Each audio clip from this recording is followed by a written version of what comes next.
퇴근길마다 지나던 오래된 상가, 건물 4층, 그 중에서도 한 칸 비어있는 사무실 창문은 늘 어둡고 조용했다. 그날도 나는 습관처럼 길을 건너며 그 건물 쪽을 봤다. 그런데 매일 닫혀있던 그 창문에 실루엣이 서 있었다. 누군가가 바삐 움직이는 그림자, 그리고 희미한 손짓. 처음엔 누군가 입주한 줄 알았다. 하지만 이상하게 창문은 불이 꺼져 있었고 실루엣만 어둠 속에서 튀어나왔다. 설명할 수 없지만 다급하고 불안한 느낌이 들었다. 나는 발걸음을 멈췄다. 그 순간 안쪽에서 무언가가 바닥에 떨어지며 울리는 둔한 소리가 들렸다. 사람의 몸이 넘어지는 소리처럼 낮고 묵직했다. 나는 피식 웃으며 스스로를 달랬다. 별일 아니겠지. 공사라도 하나 보지. 그렇게 가던 길을 재촉했지만 이상하게 등 뒤가 식어갔다. 다음 날도 나는 같은 길을 걸었고 그 창문은 다시 텅 빈 것처럼 조용했다. 하지만 시야 한편에서 어제 본 그림자가 자꾸만 떠올랐다. 며칠 후 밤늦게 야근을 마치고 돌아오는 길이었다.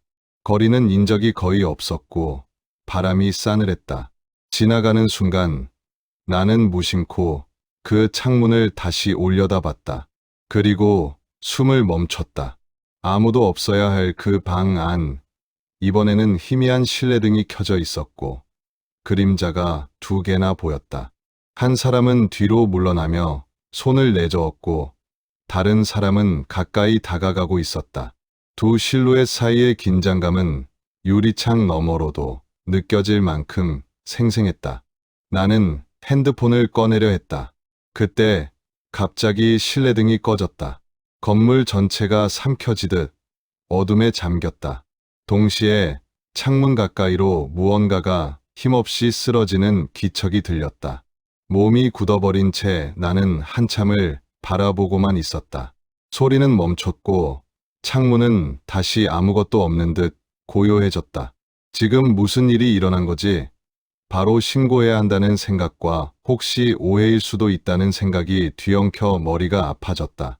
하지만 그대로 돌아서려던 순간 4층 창문 바로 아래 그림자가 스르르 움직였다. 마치 누군가 창문 틈으로 밖을 살피고 있는 것처럼 어둠 속에서 두 눈이 반짝이는 것 같았다. 나는 본능적으로 고개를 돌렸다. 심장이 쿵 하고 내려앉았다. 그날 밤 잠을 이룰 수 없었다.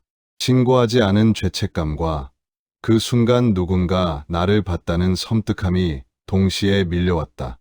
다음 날 용기를 내서 경찰서를 찾았다. 나는 목격한 상황을 가능한 선에서 설명했다. 그러나 정확한 장면은 보지 못했기에 경찰은 최근 그 건물에 불법 출입이 있었다는 말만 해주었다.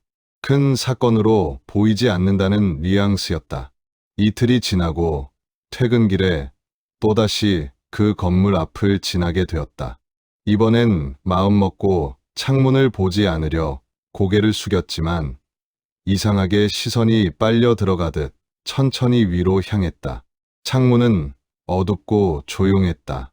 그런데 그 아래에는 바람에 흔들리는 형광색 출입 봉쇄 테이프가 붙어 있었다. 경찰 통제선. 나는 그 자리에서 얼어붙었다. 무언가 실제로 있었던 것이다. 그때 뒤에서 누군가 다가오는 발자국이 들렸다. 나는 흠칫해 돌아봤다. 모자를 눌러 쓴 남자가 내 옆을 지나며 건물 쪽을 힐끔 보고 지나갔다. 아무렇지 않은 듯 지나갔지만 순간적으로 나는 그의 걸음걸이와 실루엣이 그날 본 그림자와 묘하게 겹쳐지는 느낌을 받았다. 근거는 없지만 등골이 서늘해졌다. 나는 천천히 건물에서 시선을 떼고 집으로 향했다. 마음속에서는 단 하나의 결론만 남아 있었다. 보고도 모른 척했던 건 나였지만 누군가는 내가 보고 있었다는 걸 알고 있을지도 모른다. 그리고 그날 이후로 나는 퇴근길을 절대로 그 골목으로 잡지 않는다. 창문 속 그림자는 여전히 내 기억 한편에서 움직이고 있다.